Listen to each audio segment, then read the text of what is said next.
যতদূর চোখ যায় মাঠ জুড়ে শুধু আখ আর আখ। অনুকূল আবহাওয়া এবং রোগবালাই ও পোকামাকড়ের আক্রমণ না থাকায় টাঙ্গাইল জেলায় চলতি মৌসুমে আখের বাম্পার ফলন হয়েছে। আখের দাম ভালো পাওয়ায় লাভবান হচ্ছেন কৃষকরা। কৃষকরা জানান, সরকারিভাবে সহায়তা করা হলে আগামীতে আখের আবাদ আরো কয়েক গুণ বৃদ্ধি পাবে। ভালো ফলন হয়েছে, পোকামাকড় নাই। 25, 26, 30, 20 আমরা আবাদ করি, পাইকাররা খাতে নিয়ে যায়। পাইকাররা নিয়ে যায়, এখনো পর্যন্ত আসে নাই, কম আসতেছে, আসবো আর কি ইনশাল্লাহ। সামনে ওই সপ্তাহের পর থেকে শুরু হবো।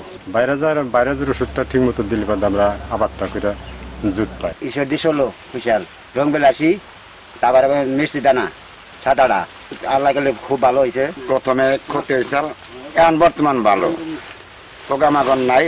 কৃষি অফিস থেকে আমাদের যথেষ্ট সহযোগিতা করে, এমনকি তারা দেখতে পাওয়া হয়।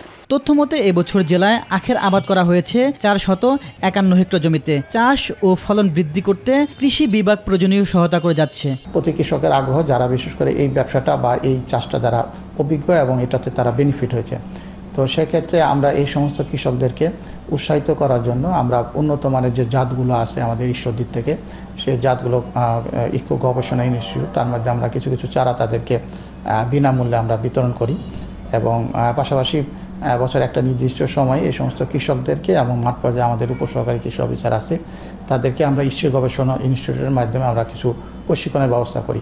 টাঙ্গাইল জেলা বা এর আশপাশে চিনিকল নির্মাণ করা হলে আখের চাষ বৃদ্ধি পাবে আরও কয়েক গুণ, এমনটাই মনে করছেন সংশ্লিষ্টরা।